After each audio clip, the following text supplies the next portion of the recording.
Mencari ilmu adalah kewajiban bagi seluruh umat muslim, baik itu laki-laki maupun perempuan. Hal ini seperti ditegaskan dalam sebuah hadis Nabi yang berbunyi berikut. Mencari ilmu itu wajib bagi setiap muslim laki-laki dan perempuan. Hari Al-Baihaqi. Lalu muncul beberapa pertanyaan. Apakah dalam proses mencari ilmu itu kita juga diwajibkan memiliki seorang guru? Bagaimana sebenarnya kriteria seorang guru yang harus kita jadikan panutan ketika mencari ilmu? Kemudian, ilmu apa saja yang harus kita cari di dunia ini untuk akhirat nanti? Apakah sanad keilmuan juga perlu diperhitungkan? Kiai Haji Abdul Syakur Yasin atau yang akrab disapa Buya Syakur, pernah memberikan keterangan menarik mengenai rentetan pertanyaan di atas.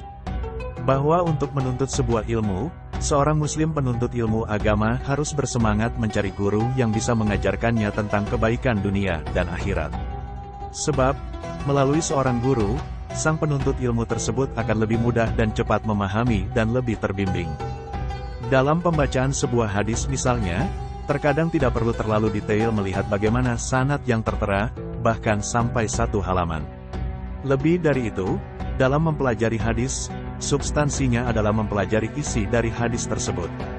Sebab, dalam metodologi sanad masih sebatas dugaan tentang kejujuran seorang perawi hadis, sehingga sebenarnya tidak ada kejelasan yang pasti, apakah suatu hadis benar-benar asli, dan manakah hadis yang memang benar-benar asli.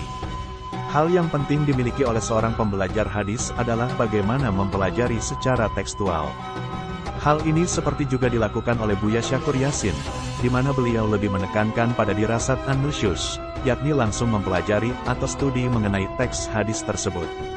Pendekatan terminologis semacam ini merupakan pendekatan yang mempelajari bahasa dalam sebuah teks, yakni menggunakan dilalah lafdiyah, yang nantinya merupakan kesepakatan dalam setiap lafaz yang ingin dipelajari.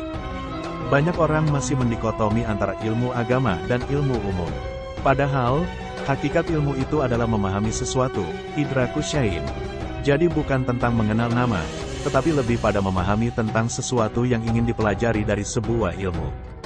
Hal ini juga berkaitan dengan apa yang oleh Al-Quran disampaikan dengan, wa alamal adama al-asma'a.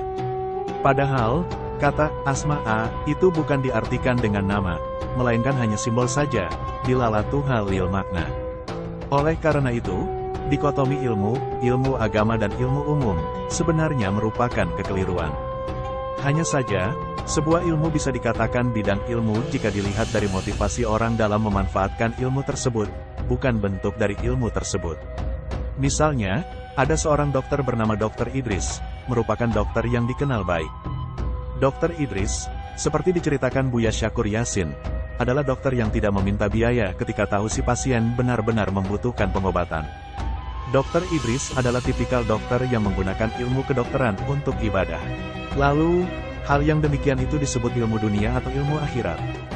Dalam hadis Nabi, seperti ditulis di awal uraian ini, kata talabul ilmi, mencari ilmu, dalam hadis tersebut tentu tidak diperuntukkan mencari ilmu agama dan ilmu umum, dunia. Sebab pada dasarnya, dikotomi ilmu tersebut tidak ada. Nabi Muhammad SAW menyuruh talabul ilmi faridlatun, ilmu apa yang harus dicari?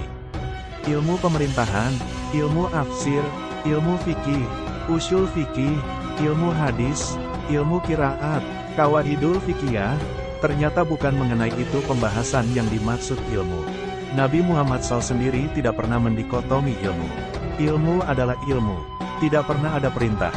Misalnya untuk mondok di Al-Mahad Al-Platawiyah, pesantren Aristoteles, Plato, Sokrates. Demikian pula juga tidak diminta untuk bersekolah, misalnya di Ibtidaiyah Anaximenes, Anaximenro, Pitagoras, Del. Sebab, memang dulu tidak ada pesantren atau lembaga sekolah seperti sekarang. Dari hal ini dapat ditarik benang merah, bahwa terdapat paradigma bayangan yang sesungguhnya tertanam dalam pemikiran umat Islam, bahkan hal ini sudah terimplementasi dalam kehidupan sehari-hari.